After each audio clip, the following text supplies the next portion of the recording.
Big TV భక్తి సమాచారం WhatsApp ఛానల్లో జాయిన్ అవ్వండి. అన్ని విశేషాలు ఎప్పటికప్పుడు తెలుసుకోండి.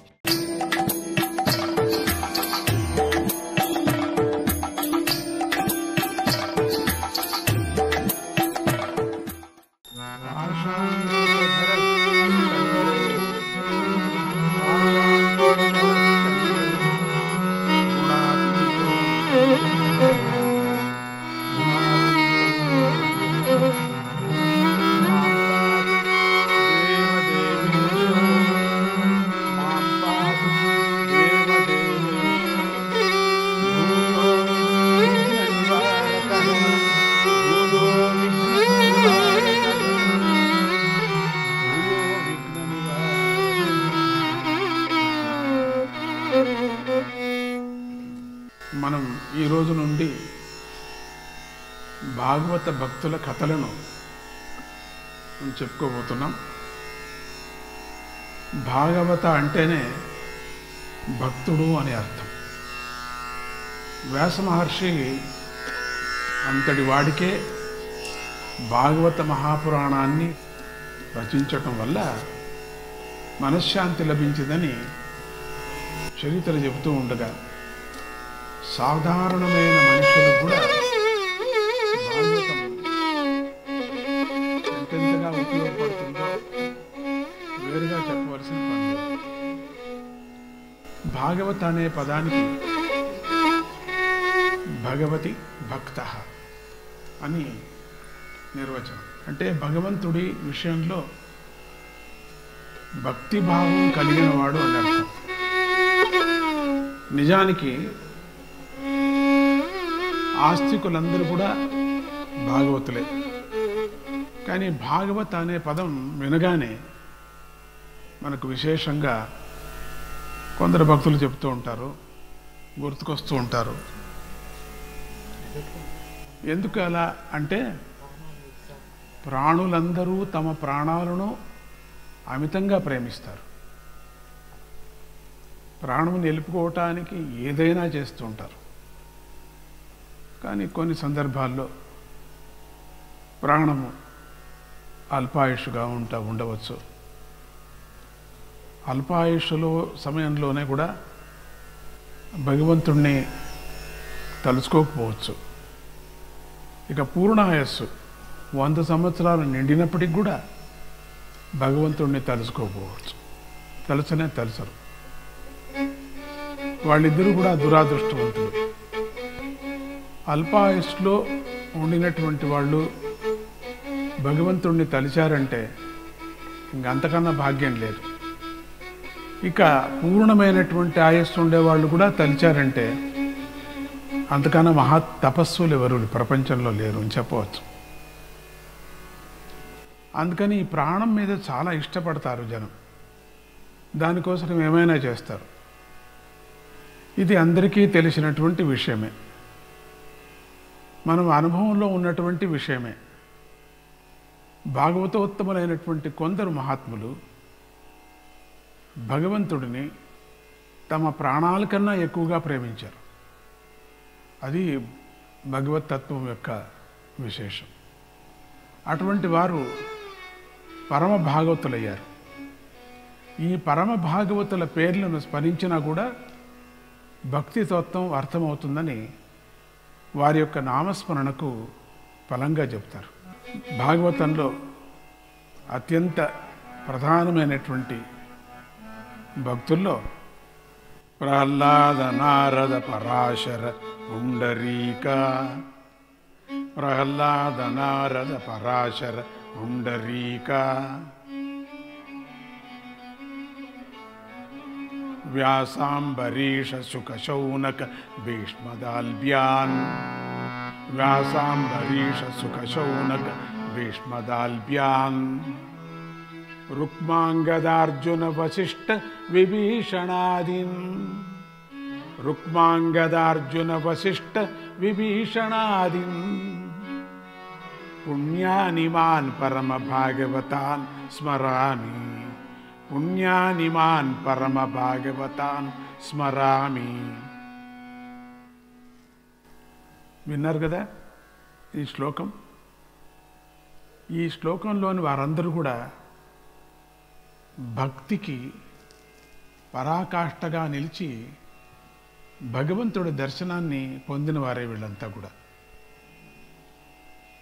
భాగవతం భక్తిని పెంచుకోవటానికి, ఆ భక్తితోనే భగవంతుడిని దర్శించటానికి చాలా ఉపయోగపడుతుంది. భాగవతంలో భగవంతుడికి సంబంధించిన అన్ని విషయాలు కూడా ఉన్నాయి.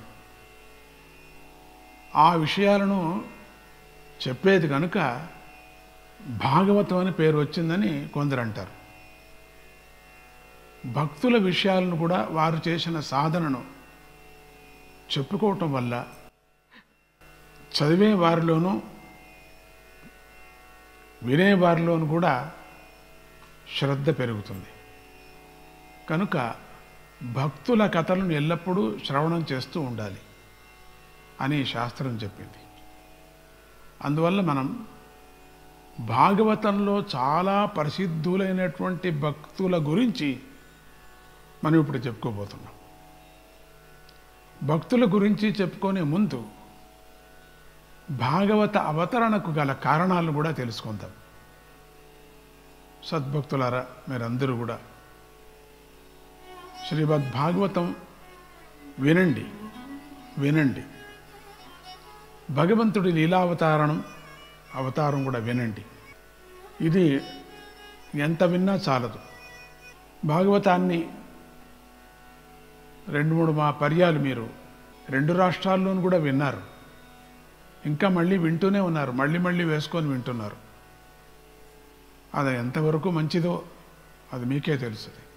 ఈ కష్టకాలంలో మనకు అనిపిస్తుంది పరమాత్ముడు ఇచ్చేటటువంటి ఆయస్సు మనకు 100 సంవత్సరాలు అనుకున్నప్పటికి కూడా 100 లేదు. అయినా లెక్క ప్రకారంగా 100 అనుకున్నప్పటికి కూడా 50 ఏండ్లు మొత్తం నిద్రలో పోతుంది. మనకు నిద్ర చేస్తూ ఉంటాం. మెలకుగా ఉన్నప్పుడు కూడా బద్ధకంలో ఉంటే కూడా నిద్రనే లెక్క అది. ఇక 50 ఏండ్లలో 12 ఏళ్ళ నుంచి 15 వరకు కూడా బాల్యావస్థ, చేష్ట, పరమాత్ముని గురించి శ్రద్ధ లేదు. ఇక తర్వాత కొంచెం యవనావస్థ వస్తుంది, చదువు పూర్తి అవుతుంది. యవనావస్థలో పెండ్లి, ఇళ్ళు, పేరంటం, తర్వాత పిల్లలు కనటం, ఇంతే జీవితం అనిపిస్తుంది. తర్వాత అక్కడి నుంచి 15 సంవత్సరాలు వృద్ధాప్యం. ఈ వృద్ధాప్యం చాలా కష్టమైనటువంటి వృద్ధాప్యాశ్రమం, చాలా కష్టమైంది అది. బాల్యావస్థ ఎట్లనో అయిపోతుంది, మరి యువకావస్థ కూడా అయిపోతుంది, గృహస్థాశ్రమం అయిపోతుంది. ఈ వృద్ధాప్యం ఉందే చాలా కష్టమైనటువంటిది. ఇప్పుడు 40 ఏండ్లకే వృద్ధుల్లాగా కనపడుతూ ఉంటారు. వాళ్ళ యొక్క ఆహారంలో కానీ వాళ్ళ యొక్క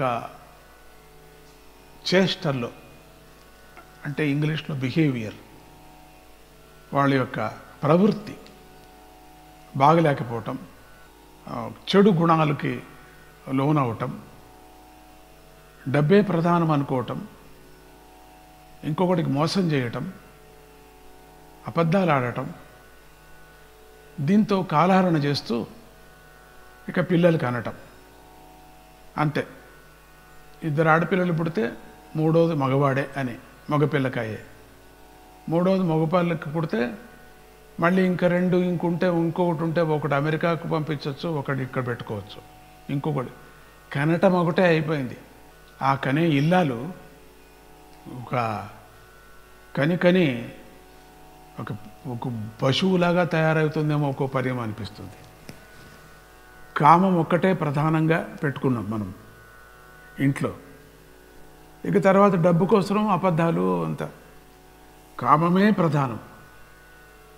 ఇవి అయిన తర్వాత ఏమవుతుంది, తొందరగా వృద్ధాప్యం వచ్చేస్తుంది. చాలామందికి 40 ఏండ్లకే వృద్ధుల్లాగా కనపడుతూ ఉంటారు. 40-45 ఏండ్లకే ఏమిటో ఒక మాదిరిగా ఉంటారు. 50 ఏండ్లకే పళ్ళు కూడా రాలిపోతాయి.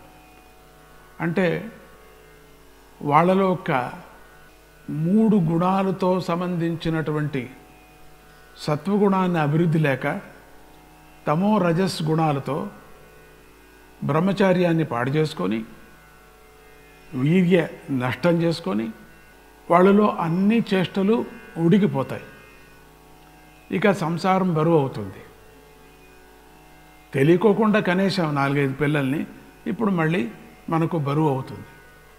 పరమాత్ముడిని దూషించటం కానీ భజించటం లేదు. ఇక ఇది వృద్ధాప్యం యొక్క స్థితి. ఏం పరమాత్ముడు ఏం రాసి పెట్టాడా మనకు? కాంట్రాక్టరా? మనం ఏ పని చేసినప్పటికి కూడా కొంత శ్రమ వహిస్తేనే ఆ శ్రమకు ఫలితం ఉంటుంది కదా. లేకపోతే ఊరూరికే ఒక చెట్టు వేసి దానికి నీళ్లు లేకపోతే, మంచి ఎరువు వ్యవసాయం లేకపోతే ఆ చెట్టు పెద్దదయ్యేది ఎప్పుడు? మరి మనకు ఫలాలు ఇచ్చేది ఎప్పుడు? అది చూడండి. అందుకని పరమాత్ముడిని నువ్వు భజించకపోతే నిన్నెవరు రక్షిస్తారు? రక్షించడు. భజించిన వాళ్ళకే రక్షించడు, ఇంకా ఏదీ లేని వాళ్ళకి ఎట్లా రక్షిస్తాడండి? రక్షించడు. నమ్మకాలు లేవు, చర్చ, సద్గురు దూషణ, ఇక దేవుడి విచారంగా డిబేట్స్, విపరీతమైనటువంటి మాటలు, ఇంక వేరే పని లేదు. ఒక క్రియ విశేషమైనటువంటి ఇంట్లో ఒక నియమము, ఒక తపస్సు, ఒక నిశ్చయమైనటువంటి ఒక టైం టేబుల్ లేదు. 9 గంటలకు లేవచ్చు, 10 గంటలకు లేవచ్చు, 5 గంటలకే లేవచ్చు, కాఫీ తాగొచ్చు, 6 గంటలకే పడుకోవచ్చు, సినిమా చూసి 2 గంటలకు పడుకోవచ్చు. నియమమే లేదు, అంతే. అటువంటి నియమబద్ధమైనటువంటి జీవితాన్ని గడుపుతూ క్రమప్రకారంగా పరమాత్ముడిని భజించిన వాళ్ళకే కష్టాలు ఉన్నాయి. ఇంకా ఏదీ లేనటువంటి వాళ్ళకి ఎట్లా ఉంటుందండి? ఇప్పుడు ఒక ఉదాహరణ, ఈ కరోనా సంగతి ఉదాహరణ. మనకి ఏదో ఫస్ట్ ఒక అలా వచ్చింది అన్నాం కదా, దాంట్లో భయపడ్డాం మనమందరూ కూడా. చాలా ప్రారంభ దశల్లో గోణితాటు అంటే దుప్పటిని, కమ్మడిని ఎత్తి ఎత్తి ఎత్తి ఎత్తి ఉతుకుతుందట. తర్వాత ఇట్లా కొనకింతే అట్లా అయిపోతుంది. ప్రారంభ దశలో చాలా అనుసరించారు, చాలా కరోనా వస్తుంది, అట్లా అయిపోతుంది, ఇట్లా అయిపోతుంది. కొంచెం గ్యాప్ ఇచ్చింది, ఒక 2 నెలలు 3 నెలలు గ్యాప్ ఇచ్చింది అంతే. ఆ గ్యాప్లో ఏం చేశాం మనం? పెద్దలు చెప్పినట్టు వినలేదు, డాక్టర్స్ చెప్పినట్టు వినలేదు, ఇక సర్కారు మాట లేనే లేదు. మనకు ప్రాణం కావాలంటే ఎట్లా వస్తుందండి? కేవలం ఒక ఆక్సిజన్ లేక చచ్చిపోతున్నామంటే పరమాత్ముడు ఈ ఆక్సిజన్ ఇవ్వకపోతే మనం ఏం బతికేవాళ్ళమా? లేకపోతే ప్రతి ఒక్కరూ ఇంకా కొన్ని రోజులు అయిన తర్వాత, కొన్నేళ్ళు అయిన తర్వాత ఇది మాట వినటానికి కూడా కష్టమవుతుంది. ప్రతి ఒక్కరూ ఒక సిలిండర్ పెట్టుకొని తిరగాడాల్సి వచ్చే పరిస్థితి వచ్చింది. ఇప్పుడు వస్తుంది కూడా. ఎందుకు? దేశమంతా కలుషితమైపోయింది. మొత్తం కల్మషంతో కూడినటువంటిది. జీవితము కల్మషమే, వాతావరణము కల్మషమే, అన్ని విచారాలుగా కల్మషమే, మాట తీరు కల్మషమే. మనకు ప్రాణం కావాలంటే ఎట్లా వస్తుందండి? కేవలం ఒక ఆక్సిజన్ లేక చచ్చిపోతున్నామంటే పరమాత్ముడు ఈ ఆక్సిజన్ ఇవ్వకపోతే మనం ఏం బతికేవాళ్ళమా? లేకపోతే ప్రతి ఒక్కరూ ఇంకా కొన్ని రోజులు అయిన తర్వాత, కొన్నేళ్ళు అయిన తర్వాత ఇది మాట వినటానికి కూడా కష్టమవుతుంది. ప్రతి ఒక్కరూ ఒక సిలిండర్ పెట్టుకొని తిరగాడాల్సి వచ్చే పరిస్థితి వచ్చింది. ఇప్పుడు వస్తుంది కూడా. ఎందుకు? దేశమంతా కలుషితమైపోయింది. మొత్తం కల్మషంతో కూడినటువంటిది. జీవితము కల్మషమే, వాతావరణము కల్మషమే, అన్ని విచారాలుగా కల్మషమే, మాట తీరు కల్మషమే, నువ్వు చేసేటువంటి చేష్టలన్నీ కల్మషమే. ఒకరికొకరి మోసము, భార్య భర్తకు మోసం, భర్తకు భార్య మోసం, భార్యాభర్తలు పిల్లలకు మోసం, పిల్లలు తల్లిదండ్రులకు మోసం. ఈ విధమైనటువంటి ఒకరికొకరికి ఒక నిజమైనటువంటి బాంధవ్యం లేకపోవటము, ప్రపంచాన్నంతా సుఖాని కోసం చెడపటము, ఇవన్నీ ఏమైపోయింది? వాయు కల్మషం అయిపోయింది, అడవంతా కల్మషం అయిపోయింది, చెట్లు లేవు, కొట్టేశారు. సముద్రం కల్మషమైంది, కొన్ని కోట్ల కోట్ల చేపలు చచ్చిపోతున్నాయట. లిబానియోను అల్బియనియోను ఎన్ని కోట్ల చూస్తే అయ్యో అనిపిస్తుంది. ఎట్లా చచ్చిపోతాయి? తింటారు కదా, ఎట్లా చస్తాయి? కానీ అకాలంగా చచ్చిపోతున్నాయి. అంటే ఊపిరి ఆడుకోకుండా. ఎందుకంటే ఆ చెరువులో కల్మషాన్ని వదిలేరు. మన ఫ్యాక్టరీలు మనకోసరం, మనం బాగుండాలని ఏదో ఒక ఫ్యాక్టరీ కనిపెట్టి ఆ కల్మషం, జంతువులన్నీ నాశనం అయిపోయాయి. పోయిన సంవత్సరం మనం చూసాం, పెద్ద పెద్ద తిమింగలాలు, కొన్ని వేల తిమింగలాలు పోయాయి అన్నారు ఆస్ట్రేలియా దగ్గర. ఇవన్నీ మనం వింటూ ఉంటే పక్షి సంకులన నాశనమైంది, జల సంకులన నాశనమైంది. అట్లా ఉండని మానవ సంకులన నాశనం అవటానికి ప్రారంభమైపోయింది. కలియుగం కదా అని అంటాం మాట మాటికి. కానీ కలియుగంలో ఈ విధమైనటువంటి ప్రళయం, ఈ కరోనా ఒక ప్రళయమే మనకు. అందరూ ఉపన్యాసాలు చెప్తాం, లేదని కాదు, గంటలు గంటలు చెప్పచ్చు. ఒక సబ్జెక్టు తీసుకొని చాలా అద్భుతంగా చెప్పి ఫస్ట్ ప్రైజ్ సెకండ్ ప్రైజ్ కొట్టచ్చు. కానీ దానికి తగువుగా ఉండేటువంటి ఒక ఉపాయం ఏది అనేది ఎవరు చెప్పటం లేదు మనకు సరిగా. ఇష్టం వచ్చినట్టు చెప్తూ ఉంటారు. అందుకని ఇక్కడ భాగవతంలో ప్రారంభంలోనే చెప్పారు, పరమాత్ముడు ఒక్కడే సర్వస్వము, ఆయన భజించండి, పూర్ణమైన ఆయస్సు మీకుంటుంది, మీరు అనుకున్న పని జరుగుతుంది, గృహస్థాశ్రమ ధర్మం నిలుస్తుంది, వంశ అభివృద్ధి అవుతుంది అని చెప్పుకొని వచ్చారు. వ్యాసుడు విష్ణువు కదా, ఆయన చెప్పుకొని వచ్చారు కదా. అటువంటి భక్తి అనేది లేదు మనకు ఇప్పుడు. అది కూడా ఎట్లా అంటే మనం ఒక కృతకంగా భక్తిని చూపించుకుంటున్నాం పరమాత్ముడికి. భాగవతం కానీ, మహాభారతం కానీ, రామాయణం కానీ పెద్దలు రచించి మనకు తెలిపినటువంటి విచారాల్లో జీవన విధానాన్ని తెలిపారు మనకు, ఆయస్సు పెంచుకునే విధానాన్ని తెలిపారు మనకు, పిల్లల్ని పెంచే విధానాన్ని తెలిపారు మనకు. ఏదో ఒకటి రామాయణమే తీసుకోండి, మీరు మహాభారతమే తీసుకోండి, భాగవతం, దేనిది ఉపనిషత్తులే తీసుకోండి. ఆ వాళ్ళ చరిత్ర తీసుకున్నప్పటికి కూడా పిల్లల్ని పెంచే విధానం చెప్పారు. అసలు ఇల్లు కట్టే విధానం కూడా చెప్పారు, ఇల్లును రక్షించే విధానం చెప్పారు. మనం ఏమైనా అనుసరించామా? దాని గురించి పట్టించుకున్నామా? మనం పట్టించుకోలే. అదంతా కాకమ్మ భూవమ్మ కథలు అని చెప్పేశారు, ఒకటే మాట కొట్టి పారేశారు. వేరే పని లేదు వీళ్ళకి, భజన చేసుకుని చిటుకలు వేసుకొని భజన చేసుకుని రామా కిత్నా రామా గోయిందా అనుకుంటా ఉంటారు. అంత హాస్యం చేసేసారు అంత జనం ప్రపంచంలో. ఇప్పుడు అక్కడికే వచ్చారు, ఇప్పుడు రామా కిత్నా గోయిందానికే వచ్చారు అందరు కూడా. ఇప్పుడు అర్థమవుతుంది మీకు ప్రాణం అనేది ఎంత విలువ. బతకడానికి ప్రతి ఒక్కరూ ప్రయత్నిస్తుంది. ఒక ఈగ కూడా, ఒక దోమ కూడా ప్రయత్నిస్తూ ఉంటుంది. దోమ కూర్చున్నప్పుడు ఇట్లా అంటూ టపక్కన ఎగిరిపోతుంది. దానికి ఎవరు చెప్పారు? ఆ సిగ్నల్. ఇట్లానే లోపల మనం కొట్టలేము, ఎగిరిపోతుంది. ఏదో కొన్ని సందర్భాల్లో సస్తాయి, అది వేరే. ఆ విధమైనటువంటి సిగ్నల్ పరమాత్ముడు ఇచ్చాడు. అట్లనే జీవితంలో ప్రతి ఒక్కటి కూడా మనకు సిగ్నల్ ఇచ్చాడు. అటువంటి మొట్టమొదటి మనకు భాగవతం, సిగ్నల్ ఇచ్చినటువంటి భాగవతం. దాంట్లో భక్తుల యొక్క కథ అత్యద్భుతమైనటువంటిది. వాళ్ళ జీవితం ఏ విధంగా పరమాత్ముడికి సమర్పణ చేశారు అనేదాన్ని ఇంతవరకు కన్నడంలో చెప్పుకొని వెళ్ళే, ఇప్పుడు తెలుగులో చెప్పాలని చాలామంది ప్రార్థన చేశారు. ఈరోజు ఈ యొక్క ప్రేయర్ హాల్లో ఆ పరమాత్ముడి యొక్క తత్వాన్ని మనం తెలుపుకుందాం. ఇది మాయ ప్రపంచం, ఇది సుఖదుఖాలు వస్తూ ఉంటాయి. సరే అయినప్పటికీ కూడా ఎంత కష్టమైనా కూడా, ఎన్ని కష్టాలు వచ్చినా కూడా భగవంతుణ్ణి కొలుచుకోవటం, ఆయనలో చేరటం అనేటువంటిది భగవంతుడి యొక్క సంకల్పం.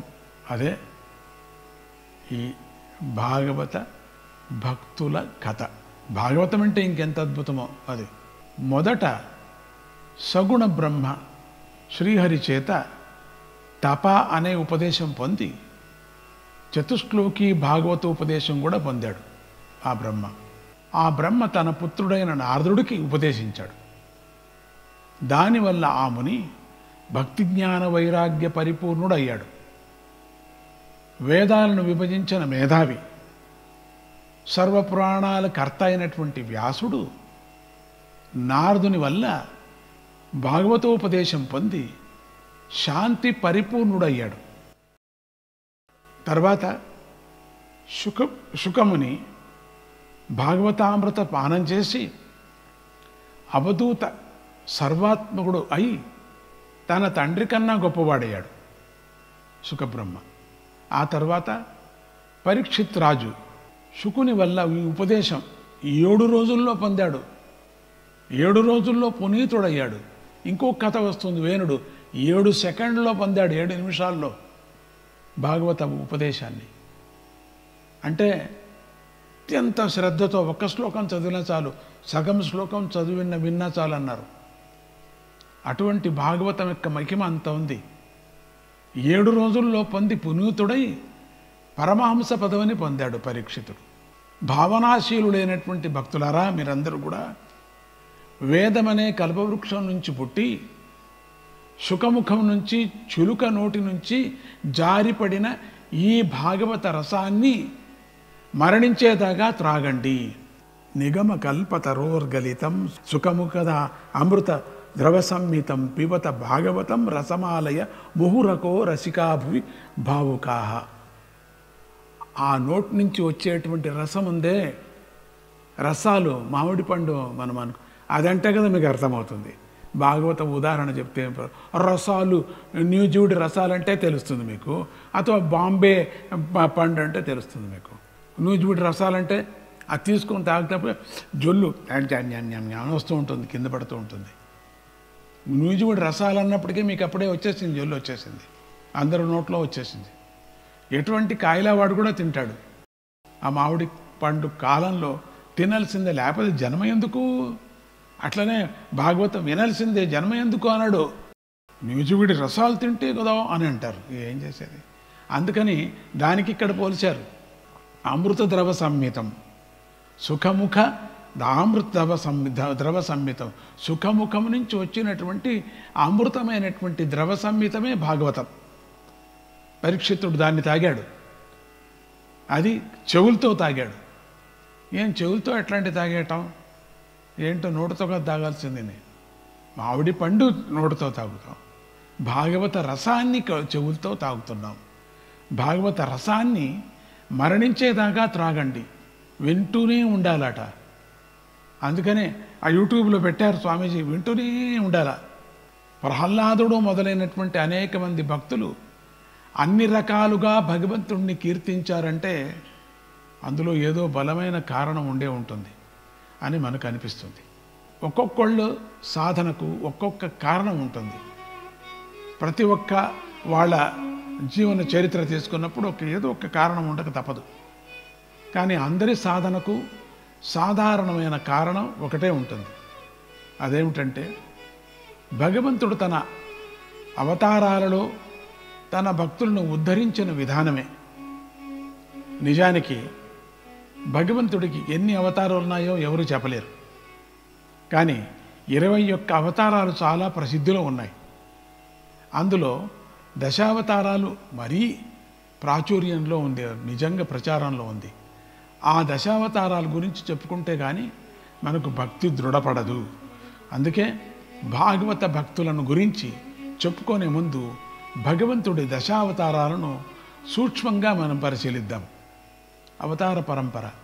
మహావిష్ణువు యొక్క అవతారాలు అనంతాలు, చెప్పలేనన్ని అవతారం. వాటిలో ముఖ్యమైన వాటిని లెక్క వేసుకుంటే ఒక లెక్క ప్రకారం 21 అవతారాలు, మరో లెక్క ప్రకారం దశావతారాలని తెలుస్తాయి. ఆ దశావతారాలని మనం కొంచెం స్మరిద్దాం.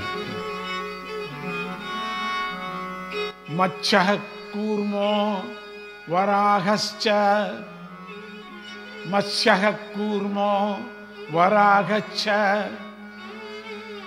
నారసింహశ్చ వామనః, రామో రామశ్చ రామశ్చ, कृष्णः कल्की दश स्मृताः कृष्णः कल्की दश स्मृताः इक मत्स्यावतारम मत्स्यो युगांत समये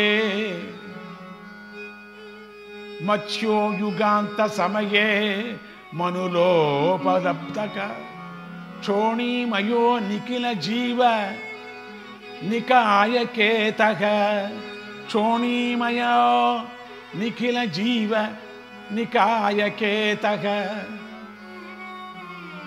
विश्रंसिता मरुभये सलिले मुखान्मे विश्रंसिता नुरुभये सलिले मुखान्मे आदाय तत्र निजकारः वेदमार्गान् आदाय तत्र विजहारः वेदमार्गान् ప్రళయ సముద్రంలో ముందుకు సాగుతుండగా సోమకుడు లేదా హయగ్రీవుడు అనేటువంటి రాక్షసుడు వేదాలను అపహరించగా మత్స్యరూపి అయినటువంటి శ్రీహరి వాడిని సంహరించి వేదాలను ఉద్ధరించాడు. ప్రళయం ఆగిపోయిన తర్వాత ఆ నావలోని జీవుల వల్లే మళ్ళీ పునఃసృష్టి జరిగింది. ఆ నావలో వేసుకొని వెళ్ళాడు కదా, ఏ పెద్ద నావాది, సాధారణ నావ కాదు, చాలా అద్భుతమైనటువంటి నావాది. ఇప్పుడుండే పెద్ద పెద్ద షిప్పులు ఉన్నాయి కదా, అటువంటి ఒక 1000 ఉండేటువంటి షిప్పులు ఉండేటువంటివి. అందుకని అవి వేరు వేరే విధాలుగా ఉండేటువంటివి. అంటే 5, 6, 7, 8, 9, 10, 11, 12 అంతస్తులు ఉండేటువంటివి. భూమి ఎట్లా ఉంటుందో అదేవిధంగా, ఆకాశం ఎట్లా ఉంటుందో అదేవిధంగా అన్నీ అదే సృష్టి రూపంతో ఉండేటువంటి ఆ నావలో నావా అని పేరు పెట్టారు.